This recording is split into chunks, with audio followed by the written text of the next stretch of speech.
In today's video, I'm going to teach you how to draw a box in Google Docs. This is a simple yet useful skill that can come in handy whether you're designing a layout for a project, creating a form, or just adding a personalized touch to your document. So, let's get started. First things first, open your preferred web browser. Once it's up and running, head over to the search bar and type in Google Docs.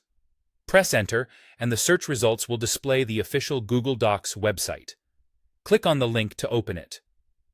Now that you're on the Google Docs homepage, the next thing you need to do is log into your account. If you haven't already signed in, use your Google credentials to access your documents.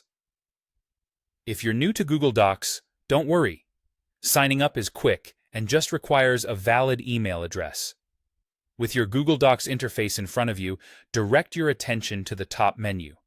Here, you'll find the Insert option. Click on it to reveal a drop-down menu.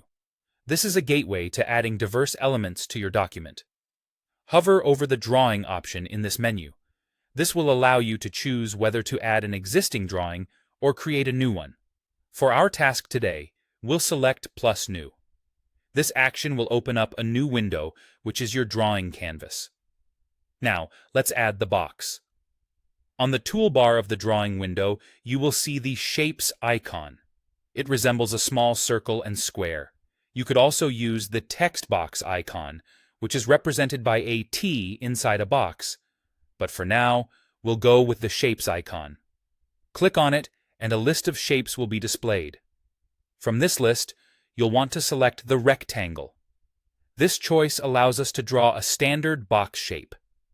Once selected, your cursor will change to a crosshair, allowing you to click and drag across the drawing canvas to create a box. Feel free to make this box any size you desire according to your document needs. After drawing your rectangle, you don't have to stick with the plain default look. Google Docs offers several customization options. On the toolbar, you can change the box's fill color, adjust the border color, and even modify the borderline thickness. Experiment with these options to give your box a unique style that fits your document's theme. Once you're satisfied with your box, look towards the top right of the drawing canvas for the Save and Close option. Clicking this will finalize your drawing, placing your custom-designed box into your document seamlessly. And there you have it. You've successfully drawn a box in Google Docs. With these steps, you can quickly create and customize boxes in any of your documents. Thanks for watching.